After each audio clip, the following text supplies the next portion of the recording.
ఏడాదిలో Machilipatnam port పూర్తవుతుందని MP Balashowry, మంత్రి కొల్లు రవీంద్ర వెల్లడించారు. పోర్టు కనెక్టివిటీ కోసం రోడ్ల నిర్మాణం చేయాల్సి ఉందని, దాదాపు 400 కోట్లతో శ్రీకారం చుట్టాలని అనుకుంటున్నామన్నారు. పోర్టు కనెక్టివిటీ రోడ్డుకు ఎక్కడ ఫ్లైఓవర్, అండర్ పాస్లు ఉండాలని అధికారులు ప్రణాళికలు వేస్తున్నారన్నారు. మచిలీపట్నం విజయవాడ జాతీయ రహదారిని 6 లైన్లుగా విస్తరించాలని ప్రభుత్వం భావిస్తోందని, ఇందుకోసం 2000 కోట్లు ఖర్చవుతాయని తెలిపారు. ఔటర్ రింగ్ రోడ్డుకు ప్రతిపాదన చేశామన్నారు. విజయవాడ నుంచి గోశాల వరకు రోడ్డు విస్తరణ చేయాలని ఆలోచన చేస్తున్నామన్నారు. పెడన, గుడివాడ ఎమ్మెల్యేలు వారి నియోజకవర్గాల్లో హైవేకు సంబంధించి కొన్ని ప్రతిపాదనలు చెప్పారన్నారు. మచిలీపట్నం పోర్టు ఒక సంవత్సరంలో రెడీ కాబోతా ఉంది, మనందరికీ తెలుసు.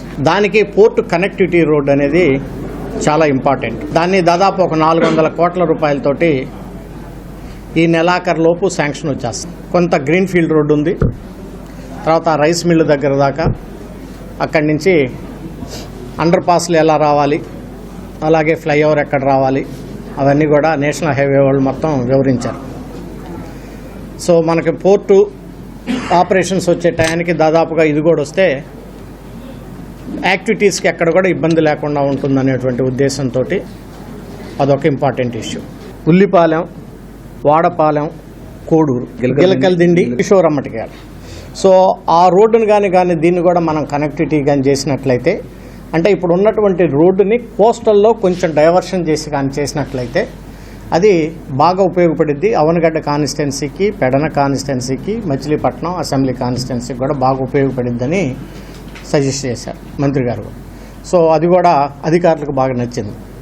దాన్ని ఢిల్లీలో డెఫినెట్గా నితిన్ గడ్కరీ గారితో మాట్లాడి, సో ఆ కోస్టల్ రోడ్ని దీన్ని కానీ తీసుకెళ్ళినట్టయితే కొంచెం డైవర్ట్ చేసి అది బ్రహ్మాండంగా ఉంటుంది. అమరావతి ఔటర్ రింగ్ రోడ్డు దాదాపు 189 కిలోమీటర్లు వస్తుంది.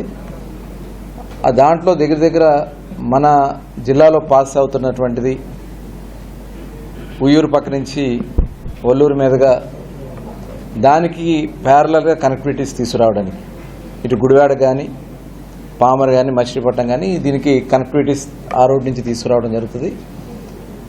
ఆ వచ్చినటువంటి రోడ్లో, ఎందుకంటే ఇదంతా ప్రాసెస్ దగ్గర 35,000 కోట్ల రూపాయలు వాళ్ళు ఎస్టిమేషన్ వేశారు.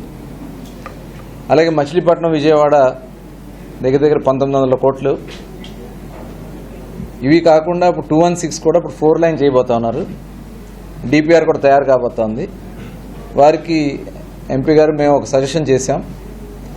ఎందుకంటే కోస్టల్లో కూడా వస్తే పోర్ట్ వస్తుంది, అలాగే పోర్ట్ ఆధారిత పరిశ్రమలు వస్తాయి.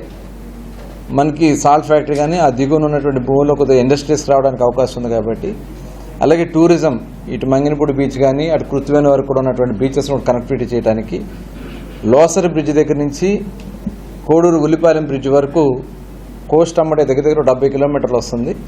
ఆ 70 కిలోమీటర్లు మరి ఎంపీ గారి కృషితో ముఖ్యమంత్రి గారికి కూడా చెప్పి ఆ రోడ్డు కానీ శాంక్షన్ చేయగలిగితే తీర ప్రాంత సమస్యలు శాశ్వతంగా పరిష్కారం అవుతాయి. మనకి ఒక కరకట్ట కింద కూడా ఉపయోగపడుతుంది. ఫ్లడ్ బండ్ కింద కూడా రేపు తుఫాన్లు వచ్చినా కూడా ఆ బండ్ కింద మనకు ఉపయోగపడటానికి అవకాశం వస్తుంది. కాబట్టి దాన్ని కూడా మనం ప్లాన్ చేయడం జరిగింది. ఇది గ్రీన్ఫీల్డ్ హైవే కింద డెవలప్ చేసుకుంటే మటుకు చాలా ఈ పరిశ్రమలు కూడా చాలా అవకాశాలు ఉన్నాయి.